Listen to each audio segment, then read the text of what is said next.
Good morning! Beautiful day with me, Bilyonaryo, Feng Shui expert, Master Hans Tua. Ito ang horoscope for Wednesday, August 6. Simulan natin sa Year of the Rat. Iwasan ang love triangle. Huwag hayaang pumabol ang karmic baggage na dala ng ghost man. Red at 3. Kaya Ox naman tayo, huwag matakot magsabi ng totoo. Mas mahirap kang kapag pinilit mong panatiliin ang kasinungalingan. Gold at 7. Kaya of the Tiger, may mga relasyon na hanggang alala na lang. Bitawan bago sumablay ang espiritu na ligalig. White at 5. Kay Year of the Rabbit naman tayo, tiyaking updated ang record at files. Baka kailangan agad yan. Pink at 6.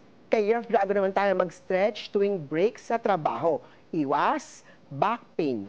Silver at 1. Kay Year of the Snake naman tayo, kung ikaw lang ang nagmamahal, panahon na para pakawalan ang sarili. Violet at 9. Ito naman, Kay of the Horse, magandang araw para sa collaboration. Maayos ang daloy ng ideas. Green at 2. Sa Year of the Ship naman, baka ikaw lang ang tapat. Kung siya naman ay laging may palusot, huwag mo nang hintayin yan. Tan at 7.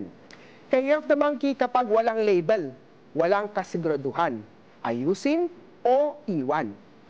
Blue at 6. Kay Year of the Rooster naman tayo, iwas magpautang ngayon, baka hindi na bumalik ang pera. White at 7. Kay Year of the Dog naman, magandang araw para isubmit ang proposal o pitch. White at 8. Kay Year of the Pig naman tayo, gawin na ang unang hakbang sa planong pagbabago sa trabaho. Green at 5. Paalala lang, ito po'y patnubay lamang. Ang tunay na swerte ay nagsisimula sa pagiging totoo. Abangan araw-araw ang horoscope of the day.